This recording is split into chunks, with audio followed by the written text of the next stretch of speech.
unregulated entity and undisclosed leverage positions could be the reasons why some of the most important global bankers may suffer huge one-time loss in the March quarter.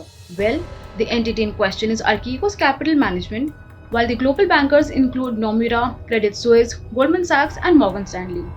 In today's video, we'll understand why this hedge fund has given nightmares to these global bankers. Now, before we deal with the problem, let's remember that Archegos Capital is run by Bill Hwang, who was back in 2012 charged for securities manipulation and insider trading by the Securities and Exchange Commission.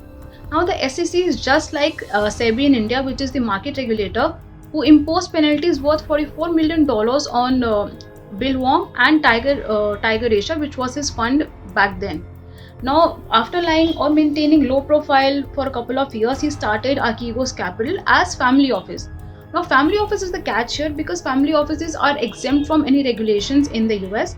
Therefore, they do not have to disclose who their owners are or how much funds they are managing, which is one of the root causes of the problems at hand today.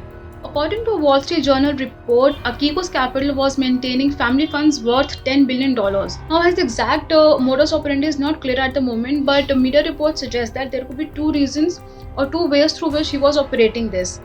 First is he was adopting a long-short strategy with extreme leveraged positions. That is, for every $1 that Bill Hwang owned, he was having multiple leverages on the same, and then he was using this leveraged amount to place positions in the stocks. Second is using derivative strategy where he was using contracts for difference. Basically, this is a type of equity swap where the hedge fund and investment bank enter into a contract.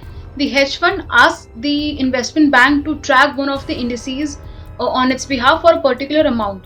But in case the value of this particular index that was being tracked decreases, then the percentage decrease in the index value has to be paid by the hedge fund to the investment bank, which essentially happened in the situation at hand right now. Now, in Archegos' case, what has happened is that he was either having swap contracts for shares such as Tencent, Baidu's, Viacom, CBS or Discovery, or he was having positions in these shares via leveraged money. That is, he took loans from investment banks and then put these shares as collateral with them. So, when the prices of these shares started falling, banks started calling for more shares to be kept as collateral. That is, they were asking to maintain the collateral. Now, because the share prices had fallen significantly, Hwang was not in a position to provide further shares and therefore the collateral was not maintained. In such a situation, usually investment banks, they try to sell off the shares in the market and try to recover whatever amount is owed by the hedge fund. But in this particular situation, the prices had fallen so much that the investment banks could not recover whatever was due by Archegos, and therefore they ultimately had to suffer losses. Credit Suisse has not given any definite figure for now, but it has said that it has suffered huge loss and significant loss because of one of the US-based hedge funds. But a Reuters report says that the loss could be to the tune of $1 billion. As for Nomura, it has said that it has suffered loss worth $2 billion. Goldman Sachs and Morgan Stanley are yet to give any definite figure for the loss that they have suffered. On the regulatory front, SEBI has certain rules and regulations for both domestic as well as foreign institutional investors in terms of leverage and exposure. But then India has not seen many instances of margin calls. That said, just like the US, India does not have any rules on family offices, which analysts say is time to change. But so far, Indian markets seem to be unfazed by whatever is happening in the US because of insignificant exposure to the select stocks.